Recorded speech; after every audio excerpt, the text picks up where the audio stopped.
quer ver. O Varandim, seguido de O Caso em Carvangel, é o último livro de Mário de Carvalho. Duas novelas absolutamente requintadas sob o ponto de vista estilístico e, como é seu hábito, desconcertantes na ação. O escritor no seu melhor. Mário de Carvalho é um dos grandes criadores da língua portuguesa e um dos mais prolíficos nos géneros que pratica, no número de títulos publicados e nos prémios recebidos. O Varandim, seguido de O Caso em Carvangel, é o seu 26º livro entre romances, novelas, contos, peças de teatro e livros para os mais novos. Dos mais de 10 prémios literários relevantes que recebeu ao longo dos últimos 30 anos, contam-se 3 internacionais, o Grande Prémio APE por 3 vezes e o Prémio Pen Club. Hoje vamos ouvir Mário de Carvalho sobre a literatura e a vida, sobre o nosso mundo e sobre outros autores. Autores como Camilo Castelo Branco, que está prestes a ser celebrado num intenso ciclo no Centro Cultural de Belém, em Lisboa. Vamos ainda ver os escritores e críticos literários Pedro Mexia, João Paulo Cotrim e António Mega Ferreira a escolher os livros de Mário de Carvalho de que mais gostam.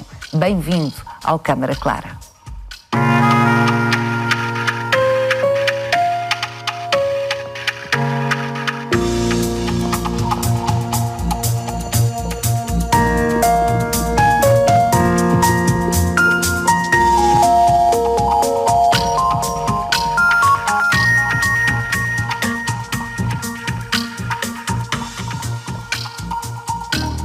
Coube a António Mega Ferreira a apresentação do último livro de Mário de Carvalho, O Varandim, seguido de O Caso em Carvangel.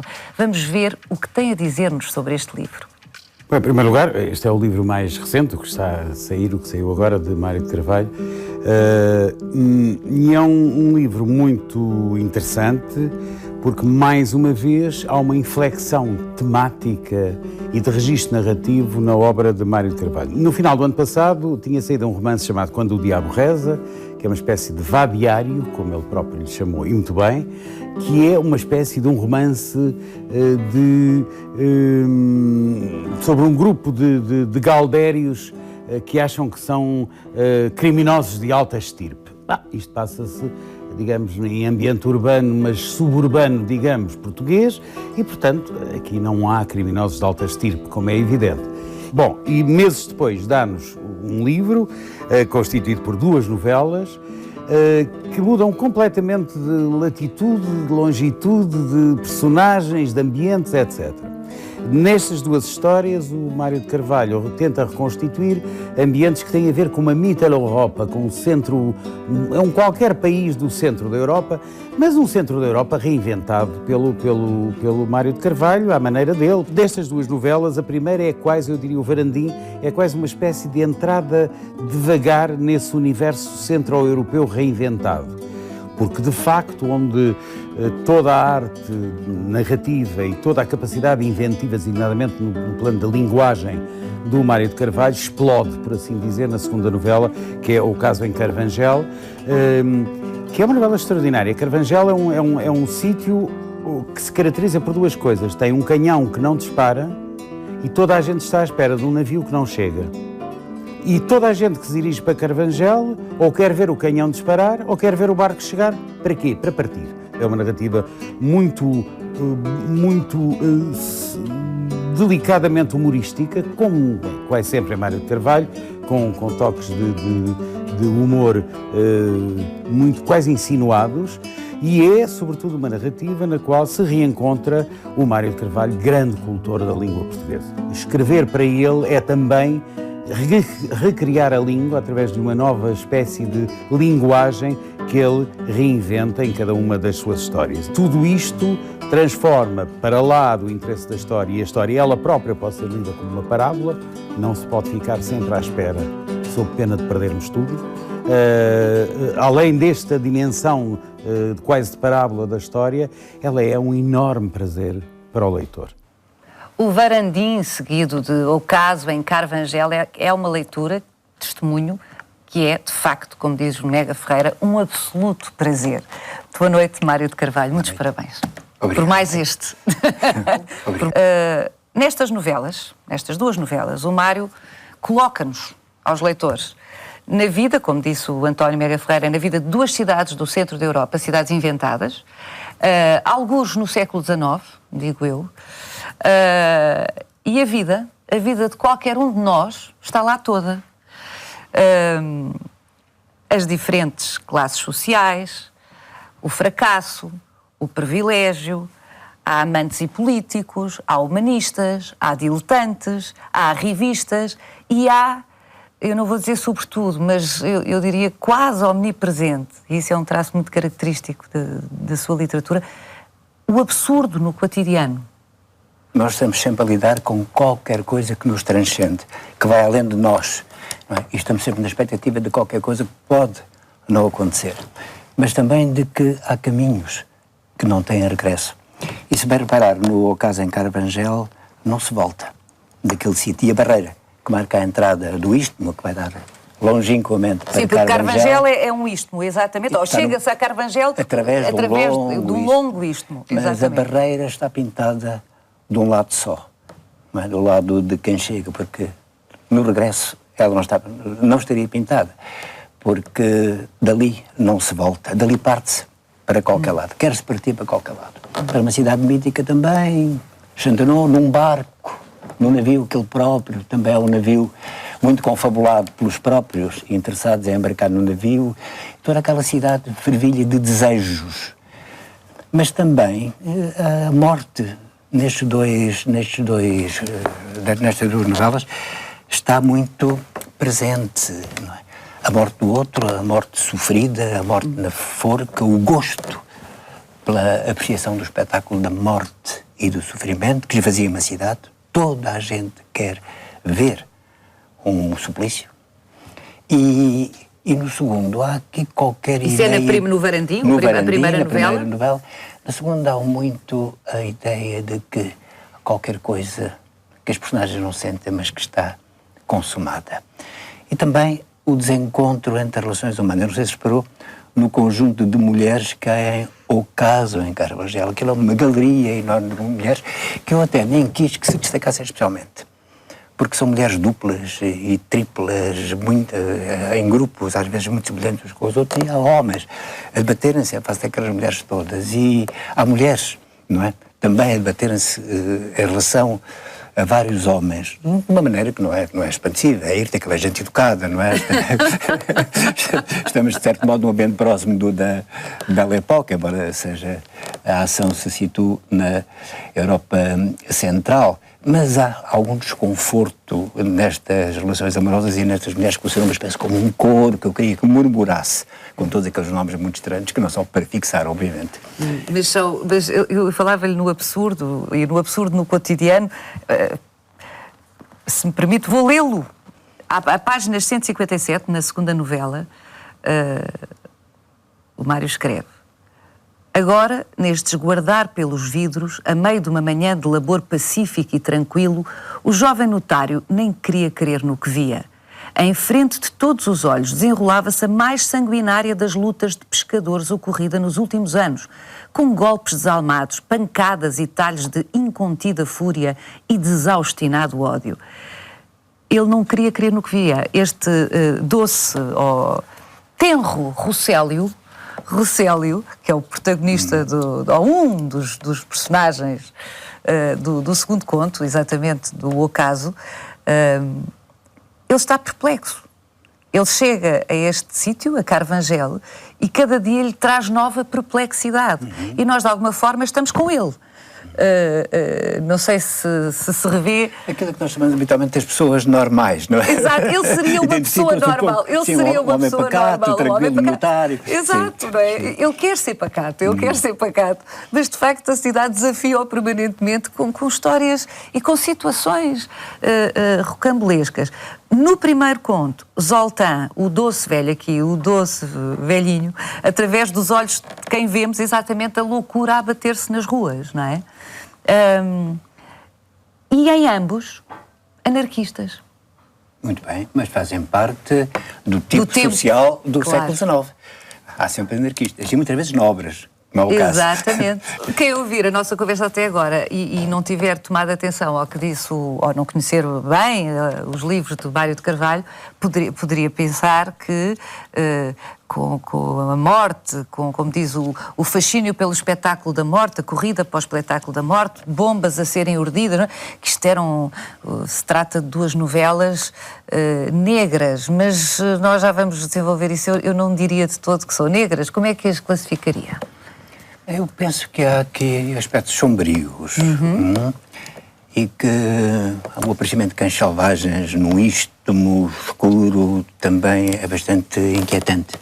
E que a luta de pescadores, houve uma luta de pescadores no Tejo no século XVIII, não sei se sabe disso, é pelos atrafarios, os algarvios e tal. Mas essa luta de pescadores, que depois é seguida por uma invasão daquilo que eu chamo de abutres de Melville, não há abutres no mar. Portanto, são inventados de propósito para esta novela, com uma homenagem ao Melville. Aliás, na novela há várias homenagens. Uma delas ao Maupassant também. Bom, mas é sinistro aquilo que se vai passar, não é? O abate dos abutres, o voo dos abutres, enfim, todo aquele ambiente, a carnificina, a queima dos corpos que se vai suceder. É, de facto, um elemento quase de horror, não é? Inserido nesta história, que de uma forma geral é pacata, uma cidade cheia de confusão, cheia de vida e cheia de sol.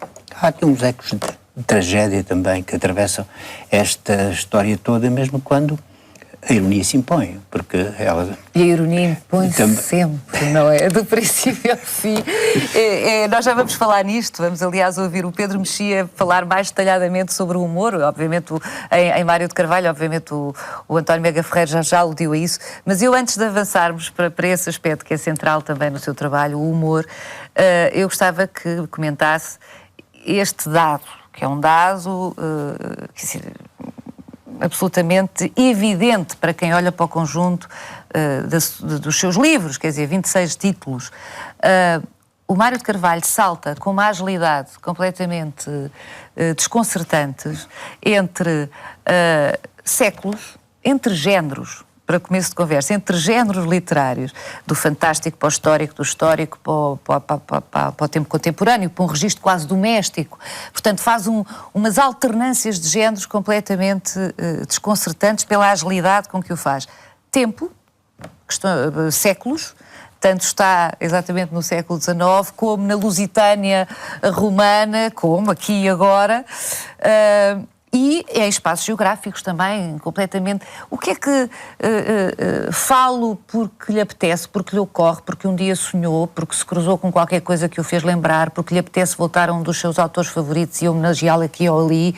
Como é que isso se produz? Eu acho que posso responder de várias maneiras, mas vou escolher uma delas.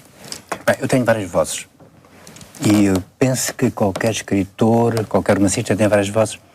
Basta nós pormos vários personagens a falar, de pontos de vista diferentes, com linguagens diferentes, com percursos de vida inventadas, não é? Imaginadas, diferentes também, para nós nos desdobrarmos em várias vozes. O escritor, em princípio, desdobra-se, não é? Isto é um bocadinho esquizoide, mas acontece isso, esse desdobramento. Por outro lado, sou extremamente curioso. Estou extremamente curioso e gosto de percorrer várias épocas e espreitar, não é? E frequentar várias épocas e vários tempos.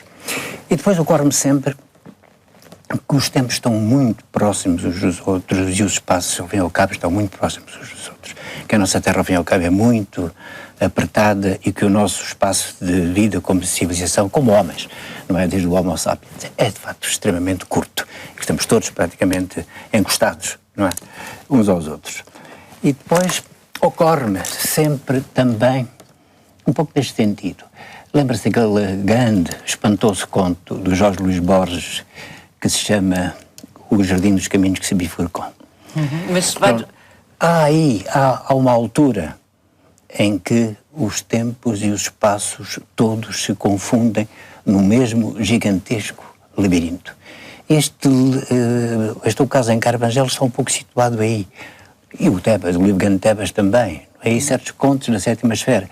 Nessa zona indeterminada em que tempos e espaços se cruzam e que tudo pode acontecer em qualquer lado, de qualquer lado, como eu digo alguns, na sétima esfera. Portanto, é aí que estes contos se implantam, no jardim dos caminhos que bifurcam, no cruzamento dos tempos e dos espaços.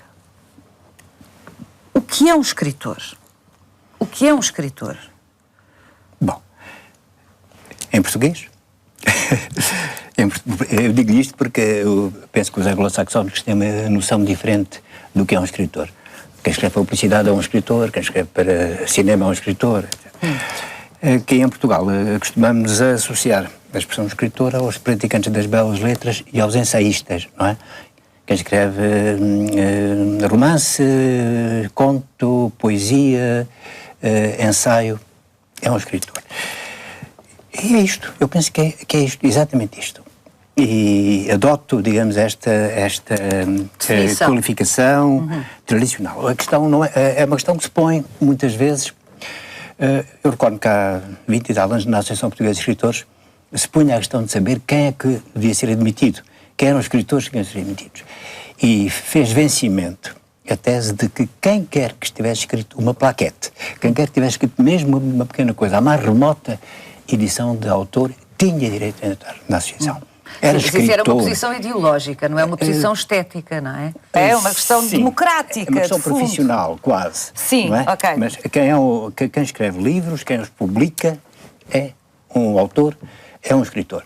E as questões de apreciação e as questões de qualidade, as questões estéticas, aqui não tem que se colocar. Mas aqui eu mantenho esta posição. Quem escreve, quem publica, é um escritor. E a partir daqui depois podemos continuar a conversar. Mas Era mesmo a partir daí que eu gostava que começasse. Então vamos... porque precisamente... Isto assente. Com este pressuposto, exatamente.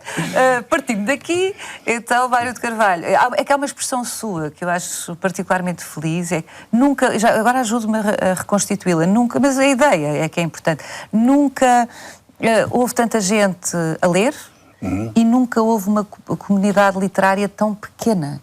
Tanta gente a ler e a publicar, não é? E nunca houve uma comunidade literária tão pequena. É nesta acessão que eu faço a pergunta de o que é um escritor. Pois, essa situação a que se refere é de facto preocupante. Porque no tempo em que havia, sei lá, 30%, 40% de analfabetos em Portugal, a minha juventude não decorreu longe disso. Havia, muitas vezes, na primeira edição, daqueles livros de papel que a gente vê nos alfarrabistas, 6.000 exemplares. Portanto, havia, talvez, mais bons leitores do que há hoje. Um livro hoje, em média, tira, na primeira edição, 3.000 exemplares. Às vezes, hoje, até já se desceu para os 2.000. Bem, este acabado de sair tem um mês e pouco, o Varandim já vai na segunda edição, não é? Já vai para a segunda edição. E a primeira começou com 4.000 exemplares. Mas... portanto, havia antigamente aquilo que podemos chamar uma comunidade, em sentido amplo, uma comunidade de leitores, de gente que lia regularmente livros e que tinha uma capacidade de compreensão, de interpretação, de decifração grande. Neste momento há menos analfabetos, há mais gente que vem das universidades e há mais gente que, à partida, seria capaz de se interessar por livros e ler livros.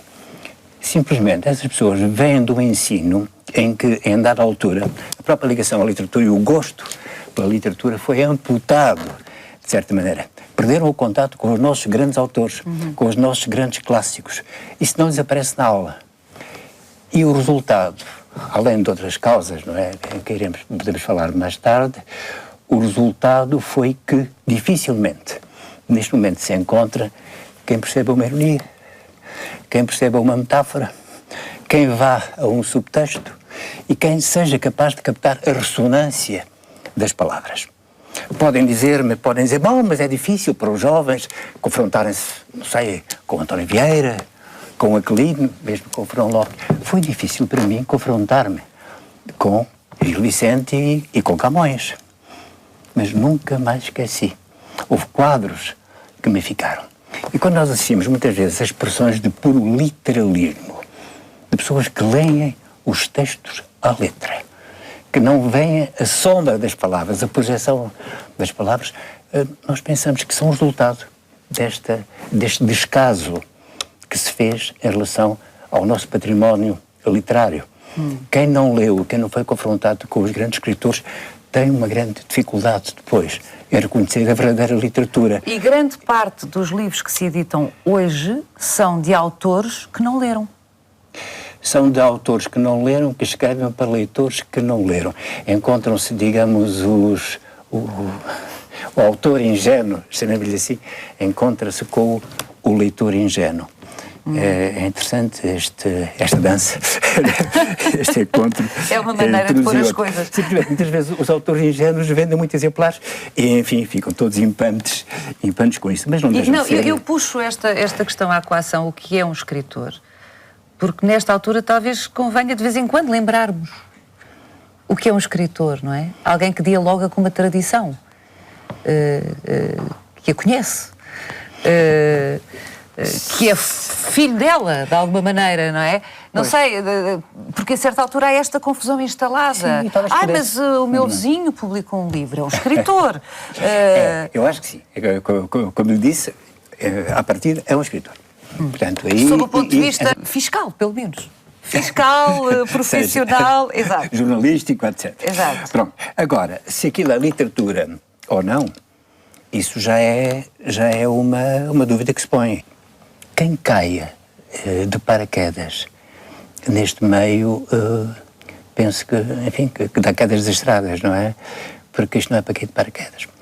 E mais ainda, é necessário, penso que é fundamental, desta comunicação entre autor e leitor, que se encontra... Bom, de resto, desculpa interromper, é um parênteses, e até é um parênteses aparentemente prosaico, não me parece que seja, mas pode parecer. O próprio Mário de Carvalho abandonou a sua profissão, que a profissão... Fui deixando, sim. Foi deixando a advocacia para se dedicar exclusivamente à literatura. Sim. Quer dizer, é full-time, é um trabalho a tempo inteiro, muito exigente, muito... Sim, e implicou muita leitura, implicou um acervo muito razoável, aquilo que às vezes chama um pecúlio. Não podemos partir para estas coisas sem ter lido um mínimo de livros. É indispensável as memórias. Quer dizer, poder pode-se, uns ou outros. mas não resultam as mesmas coisas, não é? Nota-se logo, e basta às vezes folhear em 3 ou 4 páginas, que não vale a pena continuar. Que aquele autor pensa, se calhar não sabe o que está a fazer. Não sabe o que está a fazer. Eu costumo às vezes exemplificar com, enfim, para não estar a fazer suscetibilidades, com um romance do século XIX, António Maria Rodrigues, que se chama A Rosa do Adro. A Rosa do Adro foi o best-seller mais espantoso, que havia em todas as casas em Portugal durante praticamente um século. É uma história, enfim, sentimental e lamechas que passa no tempo das guerras liberais. Abre-se a primeira página da Rosa do Adro e apenas se encontram lugares comuns. Não há nada que não seja uma banalidade, já na altura que foi escrito, no século XIX. Daí o acolhimento, não é? Daí o acolhimento, sim, conforto. Claro, que conforto. Estava ao nível... Toda a gente reconhecia o que ali estava a ser dito. Estava tudo ao nível das mentes mais impreparadas e mais ingênuas. Aquilo circulava, havia a Rosa do Adro em casa de ambas as minhas avós, não é? Tudo lá. A Rosa do Adro deu filme, foi um dos primeiros filmes portugueses, foi A Rosa do Adro. Bem, mas nós não podíamos ir do bom do António Maria Rodrigues, que escreveu A Rosa do Adro, e que nem sonhava, coitado, muito novo, o êxito que iria ter, e passar, por exemplo, a Corinho Telhado, que morreu há pouco tempo. Corinho Telhado escreveu 3.000 romances, acho eu.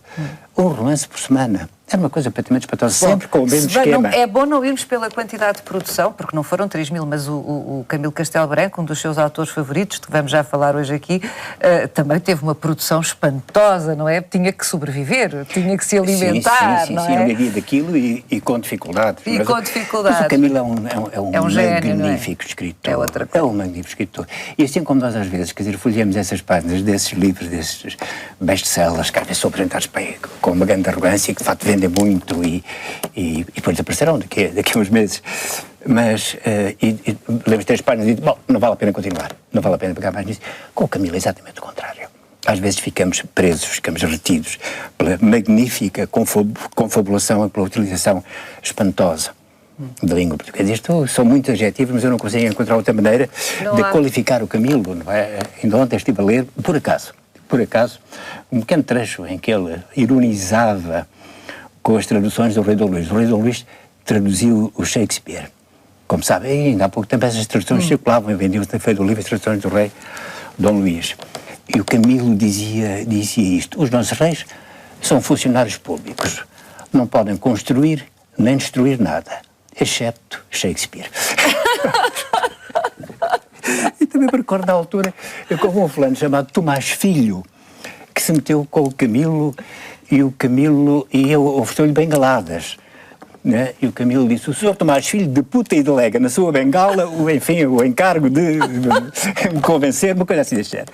Bom, era um polemista perfeitamente espantoso. Tinham todos medo dele, porque ele saía-se com... Aliás, estava a dizer, antes de começarmos esta conversa, porque o Mário de Carvalho não é daqueles que entende que ou o Camilo ou essa... Não, os dois, como é evidente, os dois, não pertence a clubes que excluem o outro, o Mário estava a dizer-me que precisamente alguns dos textos que mais gosta também do Eça de Queiroz têm a ver com polémicas. E com cartas trocadas e artigos da imprensa, polémicas, não é? É muitas vezes aí que se vê a verve. Mas, por falar em riso, Pedro Mexia, vamos continuar agora consigo outra vez, embora... Enfim, são todos parentes. Pedro Mexia, outro dos leitores atentos de Mário de Carvalho, escolhe do autor um romance de 2003, romance que também foi distinguido com 2 prémios literários de referência. A Fantasia para 2 Coronéis e uma Piscina é um forte candidato a ser o livro mais divertido do Mário de Carvalho, e este é um livro ao mesmo tempo muito irónico, muito sarcástico, mas muito zangado.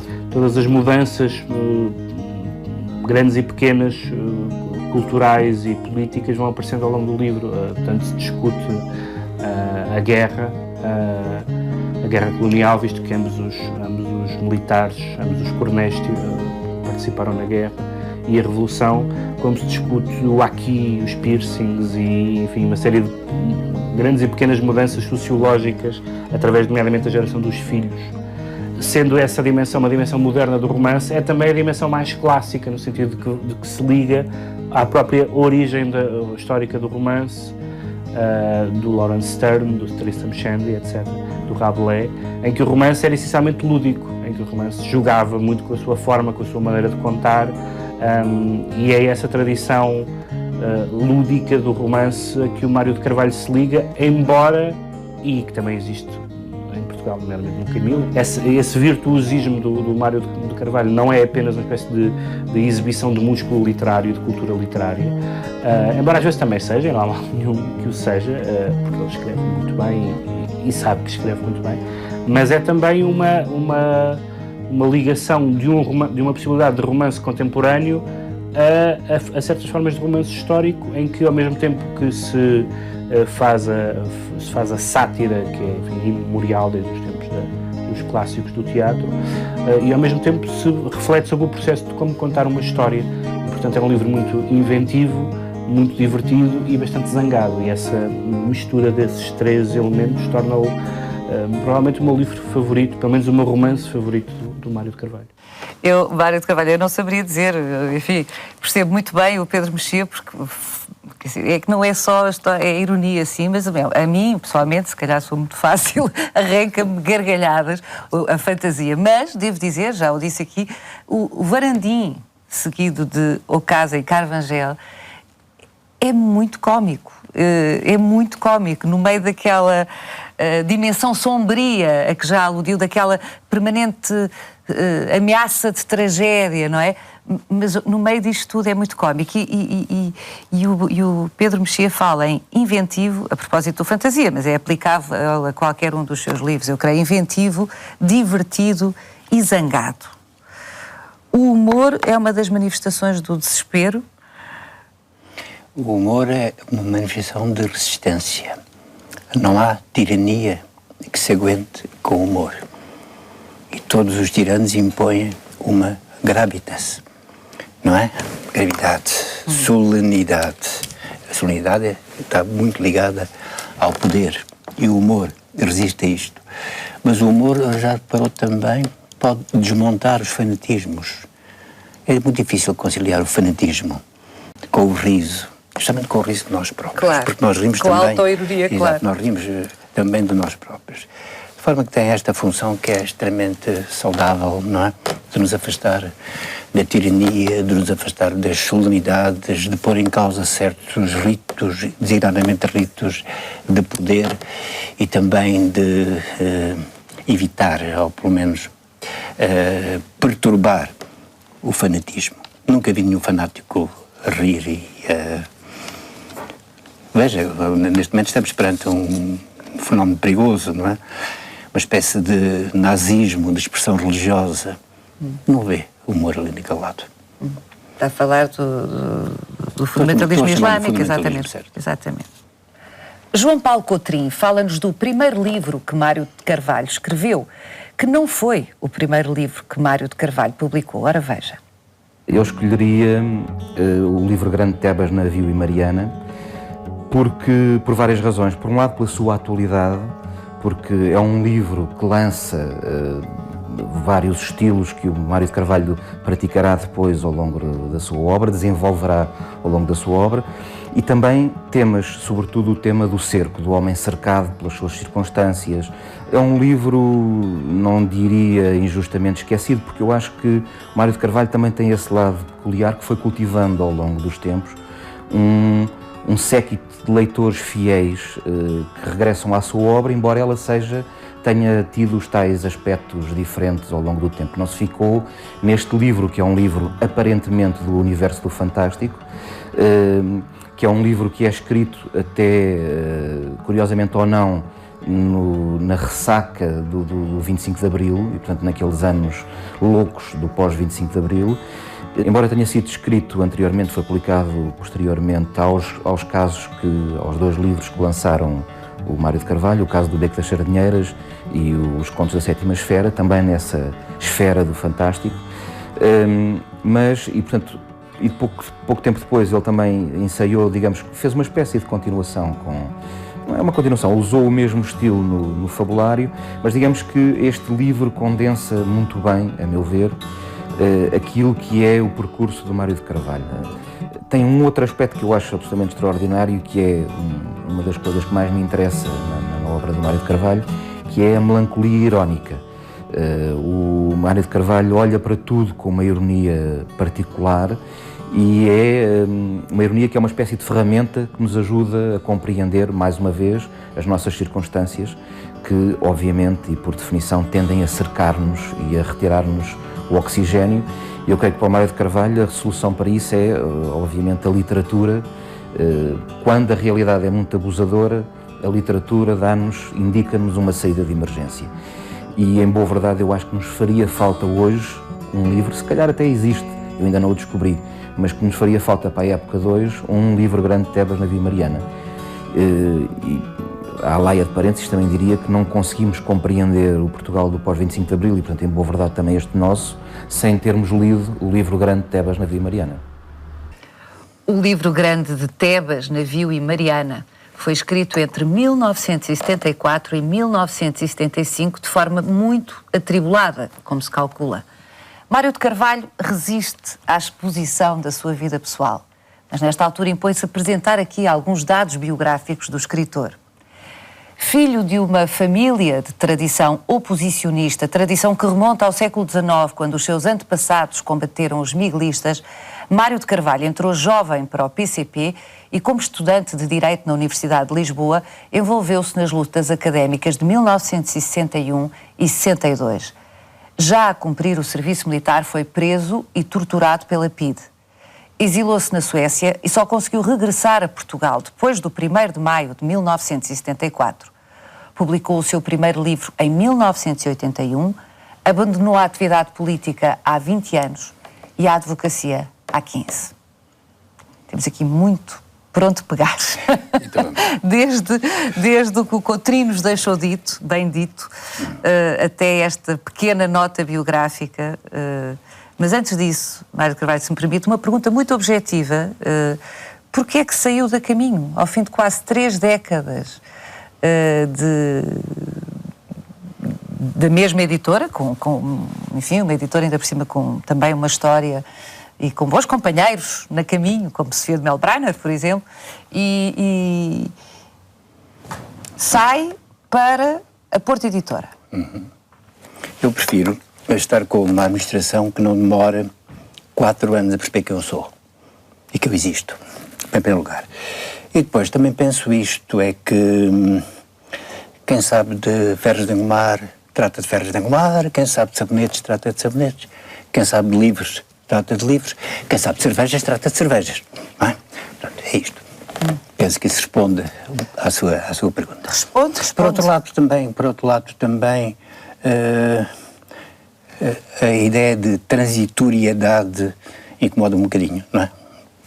E, portanto, eu prefiro a estabilidade e a solidez no que toca a estas relações, enfim, que são relações negociais, não é? Que têm a ver com a nossa presença nesta nova editora. Podemos contar agora com uma nova fase longa, estável, com a Porto Editora. Muito bem, que de resto, isto é um dado muito importante nesta conversa, vai reeditar toda a sua obra. Sim.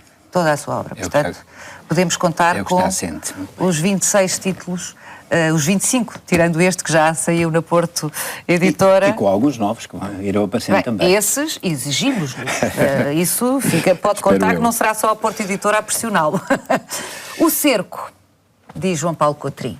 O cerco é, enfim, não li todos os seus livros, mas de todos os que li, eu diria que é omnipresente. É omnipresente. Nomeadamente no Varandim, seguido de O Caso de Carvangel. Porquê é que para si esse tema é omnipresente? Olha, se eu disser que o tema do cerco aparece muito claramente no livro Grande de Tebas, na Via Mariana, e que o livro Grande de Tebas foi escrito em plena Revolução, foi escrito em pleno período revolucionário, aquilo que habitualmente se chamou PREC, não é? E as pessoas, muitas das pessoas mais novas, talvez não tenham ideia do que é uma revolução e do que é uma situação que muda de hora a hora e de que é um ambiente absolutamente convulso, absolutamente alucinante, quase, em que toda a gente está envolvida, toda a gente está na rua, ninguém dorme, toda a gente se mexe, toda a gente dá opiniões, acontecem acontecimentos verdadeiros e falsos em todo lado, enfim, 30 por uma linha. Pois bem, no meio deste turbilhão todo e deste tumulto todo, eu senti a necessidade de um espaço para mim. Que espaço que não fosse um espaço público. Espaço E o livro Grande de Tebas é, de certo modo, é construído nesse espaço. Um espaço que pode ser um interstício, um intervalo entre 2 reuniões, não é? Que pode ser 1 hora, enfim, que está em casa e que se tomam umas notas apressadas.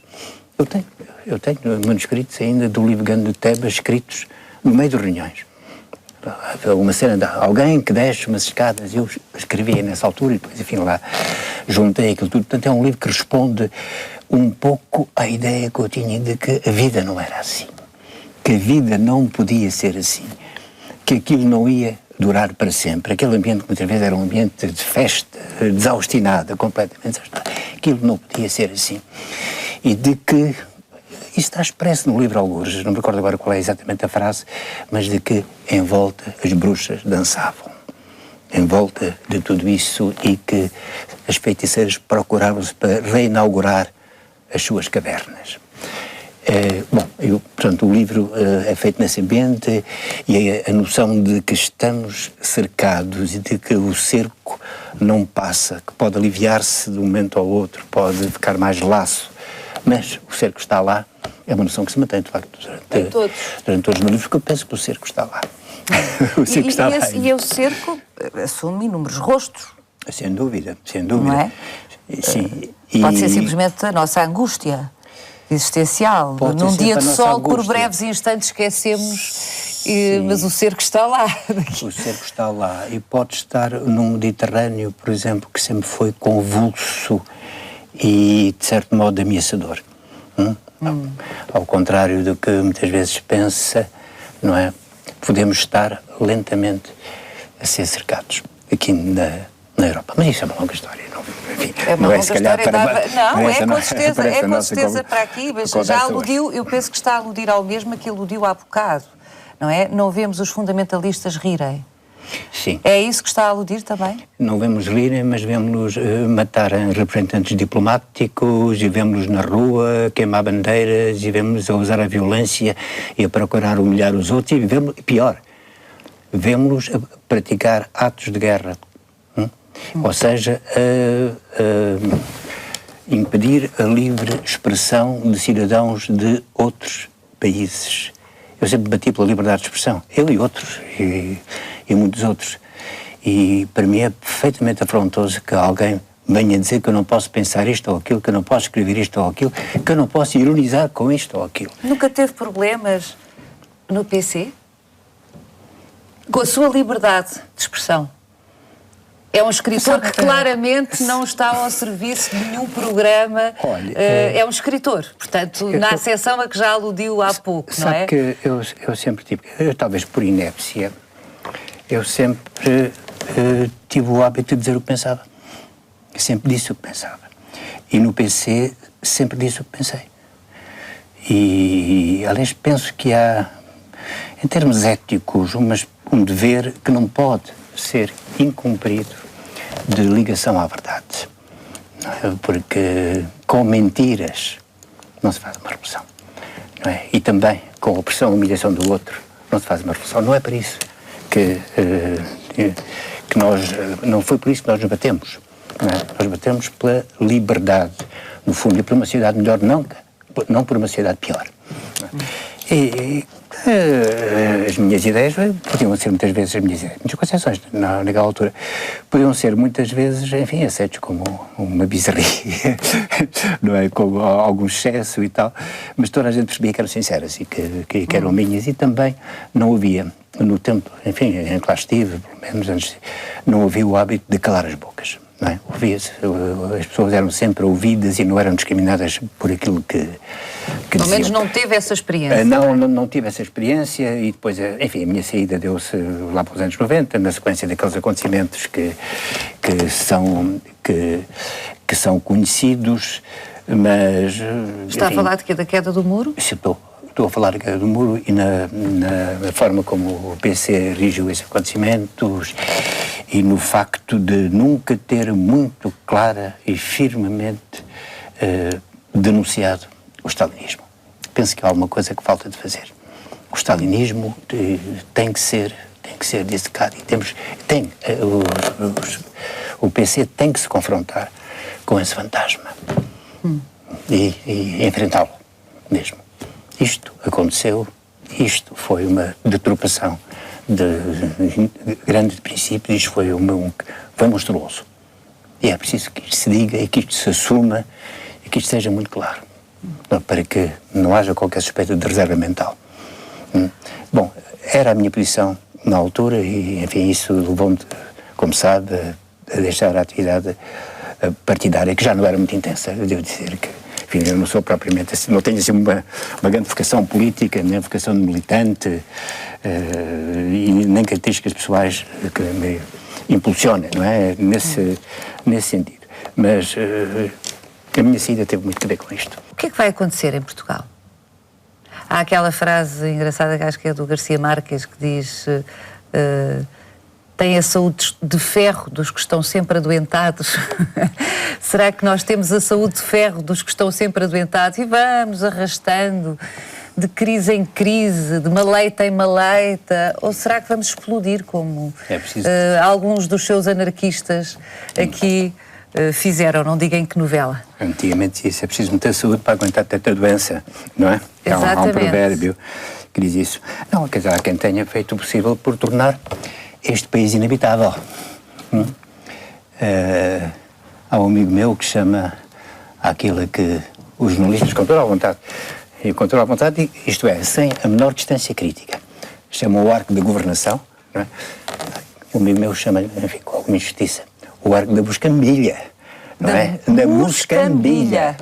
Não é? É claro que é preciso dizer que há pessoas de direita que são encantadoras, que as pessoas que votam nestes partidos, enfim, nem todas estão metidas entre Traquibernes e em Moscambilha, mas neste arco e ao nível do poder há pessoas que têm negócios e há pessoas que têm negociatas. Para mim é um bocado difícil conceber governantes numa democracia que não sejam homens livres.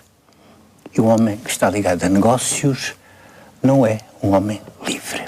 É um homem que tem dependências e pode até ser um valete de interesses instalados. E é esta gente que nós queremos que nos governe.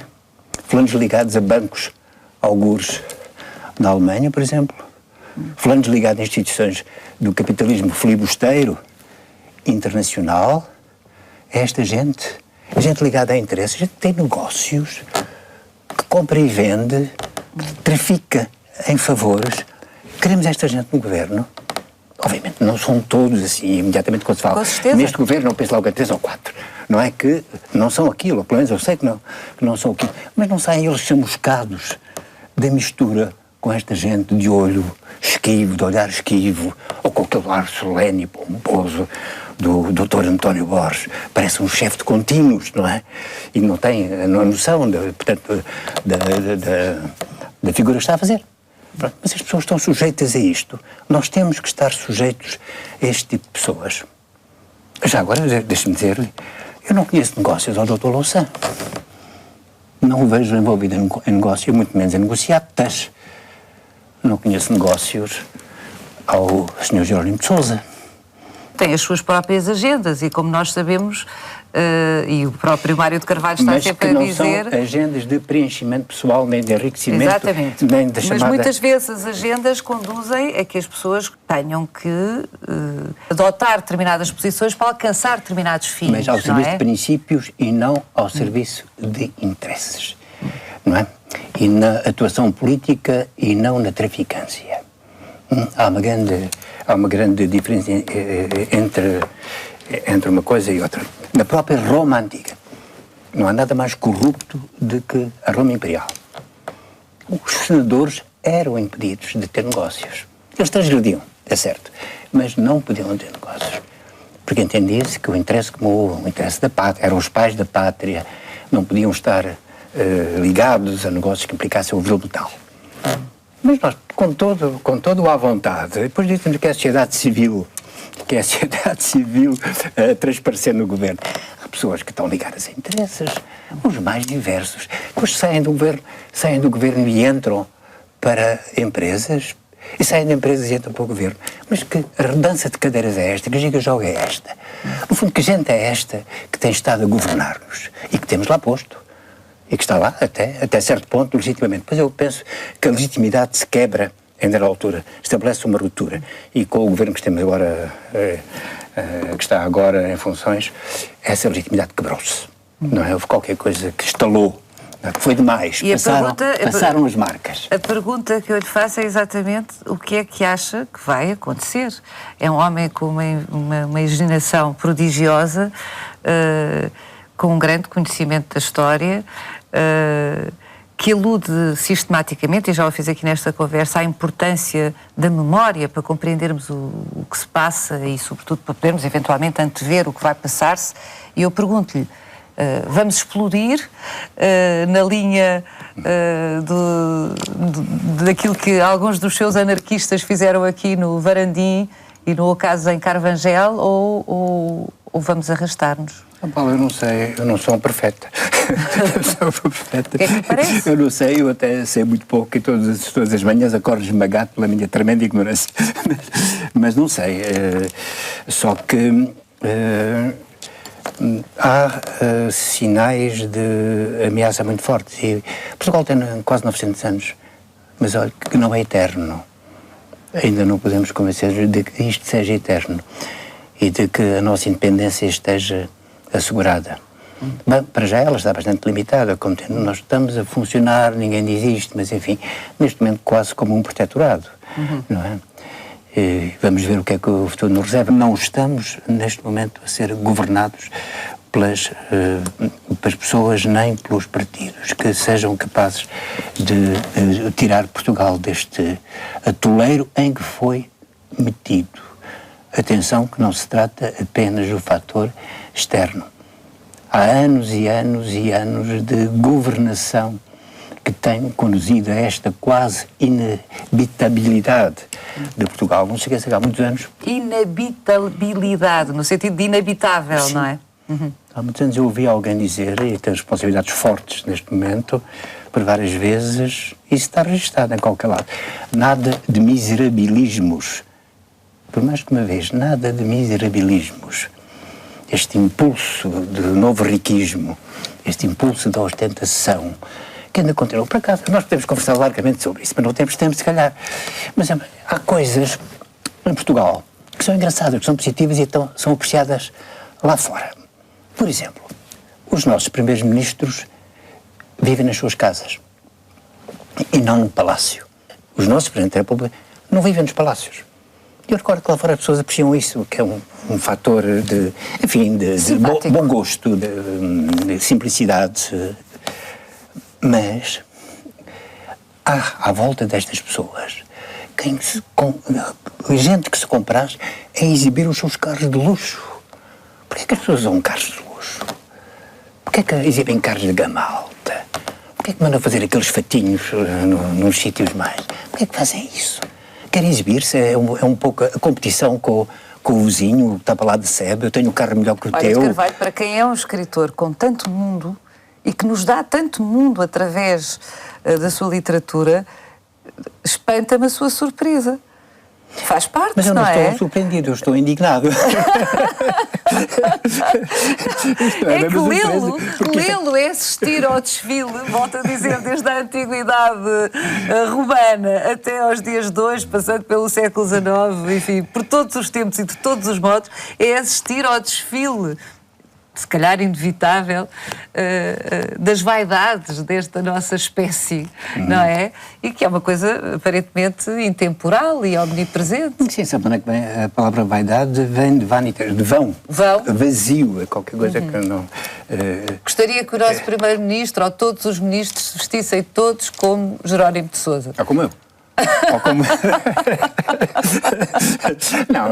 não, eu não digo isso, mas eu digo muito claramente. A dignidade não está no automóvel. A dignidade não está no automóvel. Nos países nórdicos, civilizados, que nós consideramos... Onde viveu, na Suécia? Um pouco tempo, 2 meses e meio e tal, mas ainda assim deu para apreciar algumas coisas. Mas os estadistas muitas vezes vão de bicicleta para os seus gabinetes. As pessoas não têm esta vontade, os reis andam pela rua, as pessoas não têm esta necessidade de ostentar, de mostrar a joia, de fazer guisalhadas à volta de si. São um sinal de civilização. Camilo Castelo Branco, um dos autores da predileção de Mário de Carvalho, está prestes a ser intensamente celebrado no CCB em Lisboa. Vejamos o que nos diz Filipe Leal sobre esta semana de opíparas ofertas camilianas.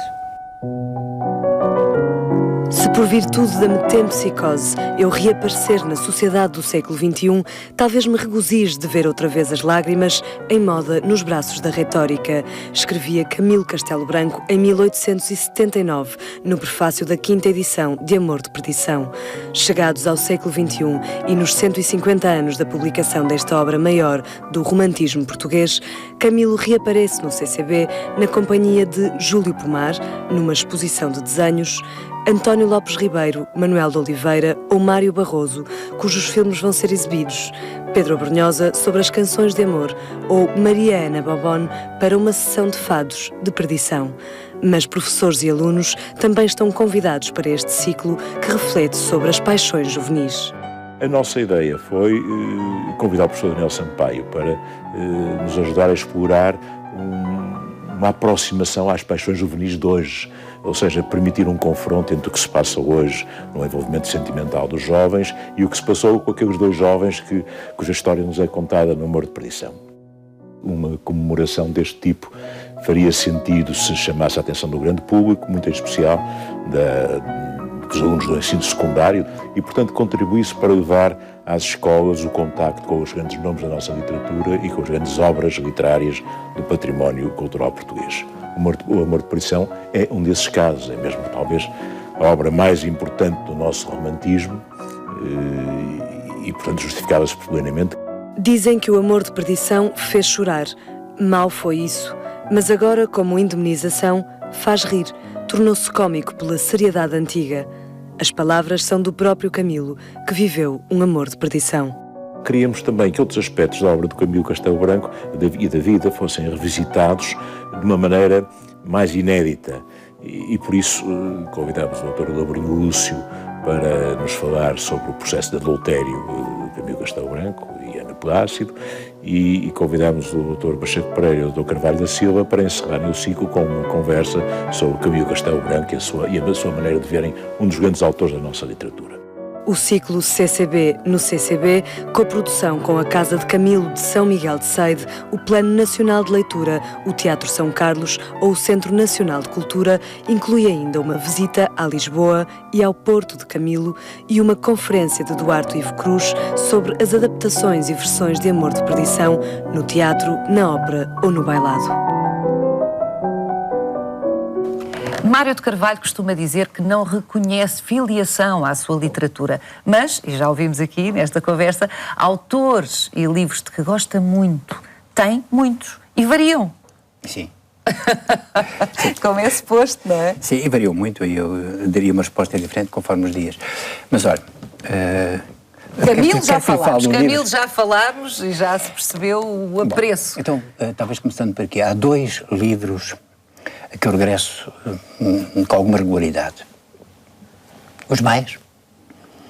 Eu gostava de ler os Maias todos os anos, não tenho conseguido, mas faço o possível por ler os Maias todos os anos, tomar umas notas, descubro sempre coisas novas e diferentes. É um grande romance do século XIX, por um dos grandes autores de sempre. Não tenho dúvidas que essa não está... Não é um grande romance português, é um grande romance do século XIX. Isso é um dado importante. Porque penso que essa está, enfim, no plano do Maupassant, no plano de Flaubert e dos grandes russos. Um outro livro que recordo de vez em... Enfim, releio de vez em quando, como tu gostas, e cada vez mais devagar, porque agora é este recurso de irmos à net ver as caras e ver os sítios e esclarecer um ponto ao outro, ver uma batalha, é Guerra e Paz. Digamos, é uma espécie de romances que se volta de vez em quando. E depois há autores que eu vou folheando, não é? Para saborear de vez em quando e para me não esquecer de que eles existem e que eles estão lá à espera, não é? E estão lá a falar. Um deles é o Camilo, de vez em quando, não é? Abro umas páginas do Camilo e delicio-me a ver. Com alguma inveja. Já falou aqui de Jorge Luís Borges, que é outro dos seus autores diletos, de Melville. Gostei de saber que gostava bastante de Huckleberry Finn, de Mark Twain. Sim. É um belo livro, de facto. É um espantoso livro, muito amargo. Debaixo, enfim, daquela... Coisa quase pueril, não é? Sim. A criança que faz maldades. A criança vagabunda, com a traquinice, que se acha graça, já com, digamos, com o sentido de adulto para certas coisas, porque é o menino da rua, não é? No fundo, o Huckleberry Finn. Depois há situações... Um duelo, recordo-me. Eu li o livro há muitos anos e isso ficou marcado.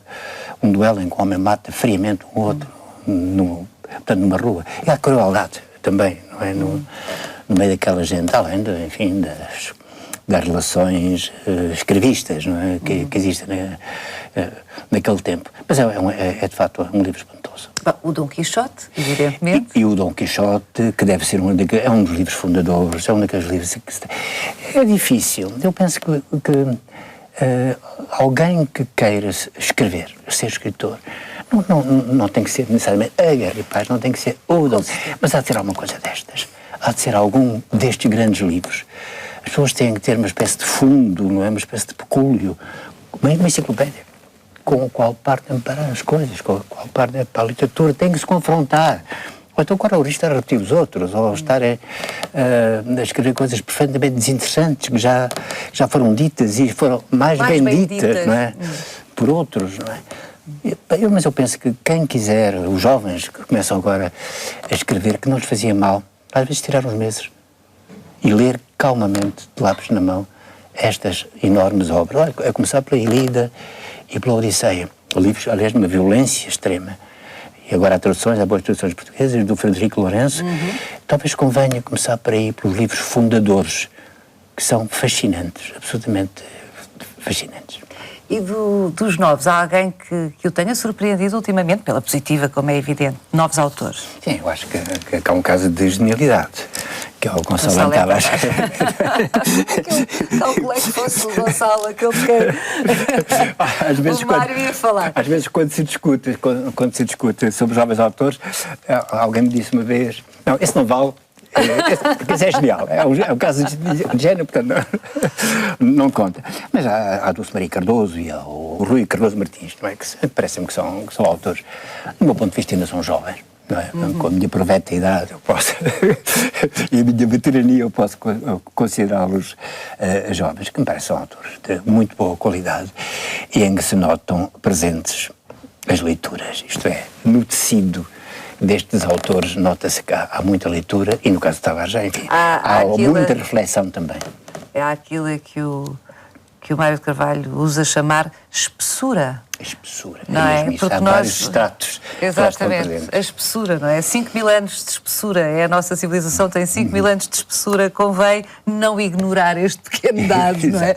Não ignorar este pequeno dado. Nós estamos mesmo a chegar ao fim desta conversa, mas eu vou pedir-lhe que nos conte uma história, brevemente, mas que nos conte uma história que, ao que sei, não é conhecida dos portugueses e, portanto, se nos der o privilégio aqui no Câmara Clara de a partilhar, era ótimo.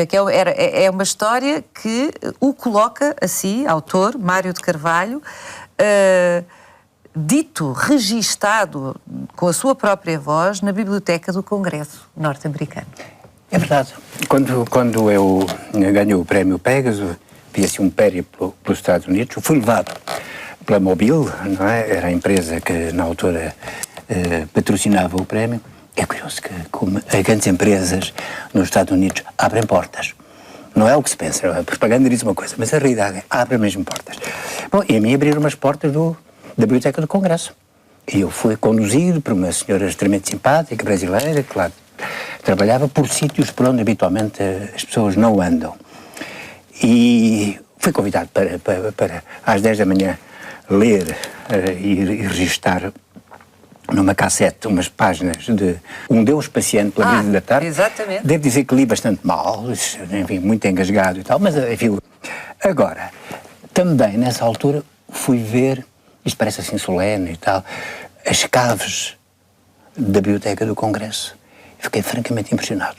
Com duas coisas. Primeiro, tinha um livro meu, já devidamente encadernado, com uma capa sólida, forrada com uma espécie de cotim, um livro meu que tirou 400 exemplares. Uma edição para amigos, chamada Contos Soltos, que não se encontra em Portugal. Estava na Biblioteca do Congresso. Portanto, isso é quase assustador. É assustador, é inquietante. Mas os jovens autores podem ficar tranquilos que as suas obras estão lá. Porque... Mesmo em edições de autor? Mesmo em edições de autor, em pequenas edições. E também foi quase assustador uma outra coisa. As vagonetes a chegar em calhas, naqueles subterrâneos, carregadas de livros de toda a parte do mundo. São diariamente comprados e afluem àquela casa milhares e milhares e milhares de livros de todo o lado. E ver chegar aquelas vagonetes, como se tivesse uma mina. Mas não é metal precioso, são outras preciosidades que lá estão. São livros. E provavelmente mesmo os livros mais obscuros estão ali e vão estar à disposição para ser consultados, não sei exatamente por quem. Mas é espantoso isto. Eu fiquei francamente impressionado com isto. Bem, como o Mário de Carvalho sabe melhor que eu, porque é mais crescido e porque é um grande escritor, a vida é espantosa, não é? Quem lhe diria a si, ou a qualquer um de nós, nos anos 70, que nos anos 90 seria convidado, foi em 97, se não estou em erro, não é? Que foi 97. Lá, seria convidado para visitar as caves. As caves do Congresso, da Biblioteca do Congresso norte-americano. A vida é espantosa. Supera a ficção. Podia escrever um livro sobre isso um dia, não é? Devia. Se quisesse fazer um best-seller, não é? Não as caves do Vaticano, mas as caves do Congresso. Da Biblioteca do Congresso. Mário de Carvalho, foi um prazer enorme conversar consigo. Muito obrigada por ter vindo. Também. Mesmo a terminar, recordo de que no sítio do Câmara Clara pode rever este e outros programas no dia e à hora que mais lhe convierem. No mesmo sítio encontra mais sugestões de livros, discos, espetáculos, exposições, filmes, conferências, concertos. Amanhã Luís Caetano regressa com o diário Câmara Clara aqui na RTP2 às 22h30. Deixo-o com Jorge Palma. Jorge Palma vai estar no Teatro Tivoli no próximo dia 25 com um concerto que, como sempre, promete melhor.